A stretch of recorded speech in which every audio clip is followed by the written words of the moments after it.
Editor's note: this review may contain spoilers. Summary: last issue, Batman set out to investigate the dairy farm of Branden Cobb, which neighbors the Kent's farm in Hamilton County.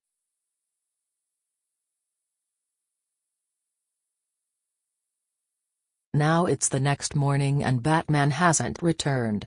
Concerned, Superman, Superboy, and Robin set out to search for him.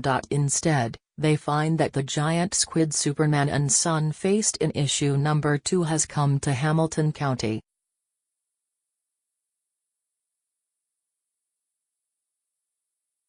After subduing the squid, Clark attempts to humanely contain it, but this leads to injury of a Hamiltonian citizen.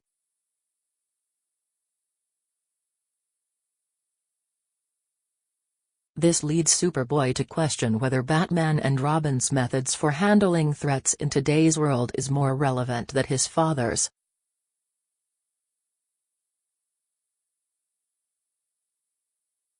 Also, Damian lets the cat out of the bag about Jon and Kathy's adventure in Deadman's swamp, in Superman number 17.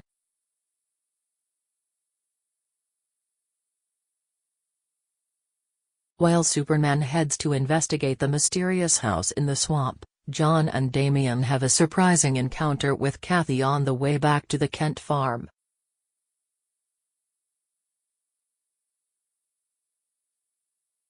Positives: the highlight of the issue is the interplay between Jon and Damian. Their relationship appears to be mostly mutual antagonism at this point, but there is the sense that there is a developing friendship below this.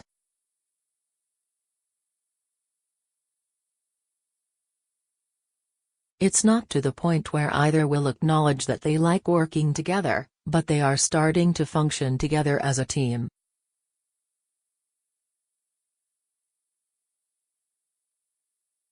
There are also a few comedic moments, such as Jon's christening of Damian with the code name Garth, when Damian is quite happy using his real name.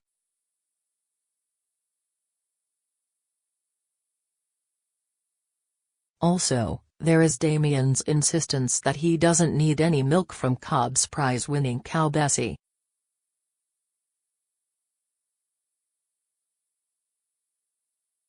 I have my own cow, which is true, Batcow.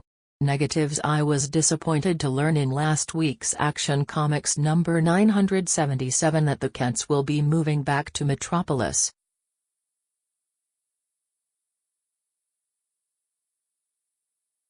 How could DC do this, considering how enjoyable it has been to read about their lives in Hamilton County? And what about Jon's friendship with Kathy Cobb, who promises to be to Jon what Lana was to Clark?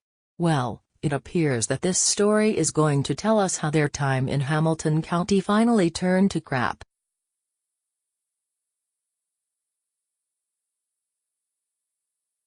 Kathy and her grandfather are obviously not what they appear to be. We don't know what, aliens? Supernatural beings? Supervillains? But they obviously aren't normal country neighbors.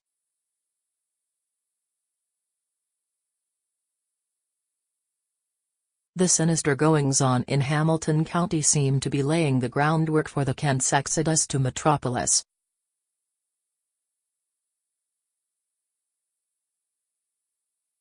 I understand that DC wants Superman based in Metropolis so that the status quo is more in line with the most classic and recognizable version of the Man of Steel, but I wish that they could have extended their stay for a while before making the change.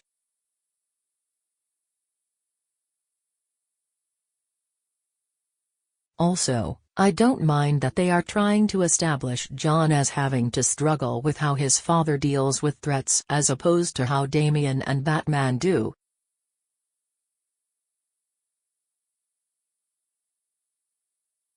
However, it seems that the growing divide between father and son is a bit rushed.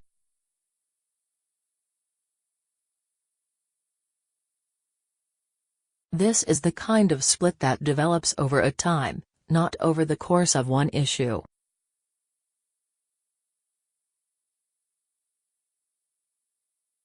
That aside, it is an interesting development, and it is logical, especially with Damian's influence here and in Super Sons, that Jon might start to wonder if Batman's way of viewing the world might be more effective than Superman's.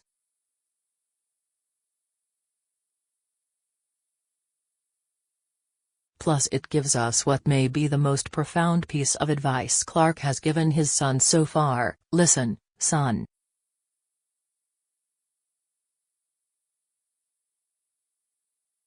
One day you're going to have to choose what to do with your own fear.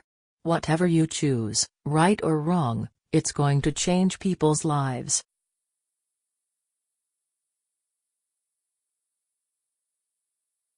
It's going to change the world. And it's going to change you.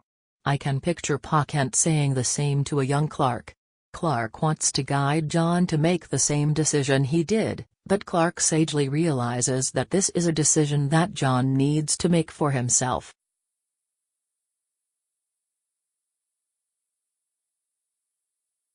Verdict: despite my reservations about the Kents' encroaching departure from Hamilton County, I still have faith in the creative team to keep this book as one of the best in DC's line.